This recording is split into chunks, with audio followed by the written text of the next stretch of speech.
Françoise, mesdames les co-auteurs, chère Annick et chère Martine, mes chers collègues.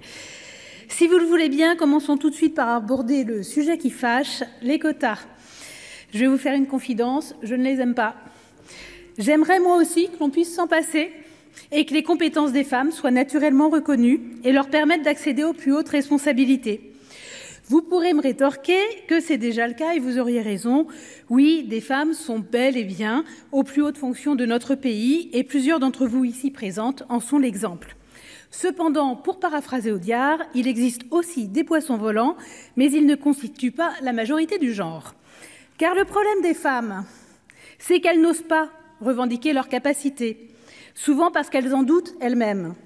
Il semblerait que pour candidater à un poste, un homme ose le faire dès qu'il coche 60% des compétences requises, une femme 80%. On trouve audacieux un homme qui vient réclamer une augmentation de salaire, arriviste, une femme qui le ferait. Heureusement, nous en sommes de plus en plus conscientes et pas plus tard que la semaine dernière, une association d'ingénieurs au féminin organisait un séminaire pour apprendre à parler d'argent. Des femmes qui achètent, qui comptent, qui vendent, qui comptent combien coûte qu'elles construisent, qui ont fait 5 ans d'études après le bac, ont besoin d'apprendre à parler d'argent. Apprendre à oser demander ce qu'elles pensent mériter en 2023. Mais il est vrai que l'on ne dispose de notre liberté de gérer que depuis le 13 juillet 1965, date à laquelle le Parlement votait l'autorisation pour les femmes d'ouvrir un compte en banque à leur nom et à travailler sans le consentement de leur mari. En attendant, 10 ans après l'adoption de la loi dite Sauvadet, le compte n'y est toujours pas, malgré l'instauration d'un quota de 40% de primo-nomination. Et c'est probablement là que le bât blesse, les seules primo-nominations. On compte +1 quand une femme est nommée, pas -1 quand elle s'en va. Et quand les femmes sont présentes, bien souvent, elles ne se le sont pas aux postes les plus prestigieux. Ce phénomène se vérifie dans les 3 versants de la fonction publique. Cela a été dit, mais c'est plus d'1 million d'euros de pénalités qui ont été réglés par les ministères pour ne pas avoir respecté les obligations paritaires. Dans nos territoires, on ne compte que 20% de femmes occupant des postes de directeur général des services et seulement 15% des postes de directeur général des services techniques.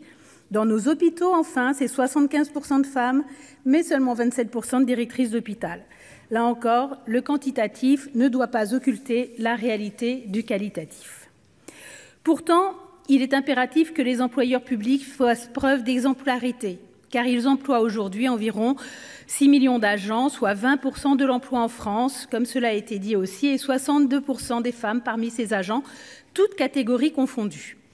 En rehaussant à 45% le quota sur les primo-nominations, mais surtout en instaurant une obligation cumulative de 40% sur les emplois occupés, je suis convaincue que nous aurons un véritable impact à moyen terme.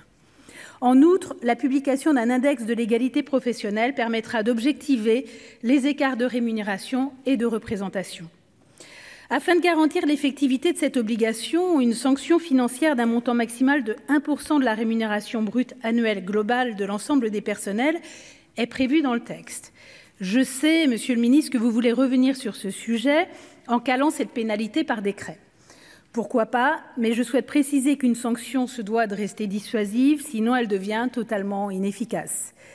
Mais peut-être pourrez-vous préciser, mais d'ailleurs ça fait partie des amendements qui ont été proposés et acceptés par la Commission ce matin, donc préciser dans ce décret que les sanctions seront rendues publiques, ce qui permettra de mieux connaître les administrations ayant des difficultés à appliquer la parité, soit pour les aider si cela devait être par manque de vivier, soit pour les contraindre si aucune raison valable n'apparaissait. Bien sûr, le texte que nous examinons aujourd'hui aurait pu être un peu plus ambitieux, et je m'adresse à ma collègue Martine Filleul, nous aurions pu voir un peu plus grand, un peu plus vite, mais je tiens ici à saluer le travail de notre rapporteure, chère Françoise, avec qui nous avons su trouver un compromis pour un texte équilibré et sans doute plus opérationnel.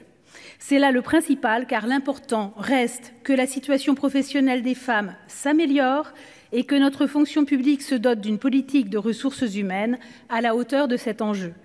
J'en profite également pour vous remercier, Monsieur le Ministre, pour votre engagement sincère sur le sujet, ainsi que pour votre volontarisme dans la construction de ce texte. Et naturellement, le groupe Union centriste votera ce texte.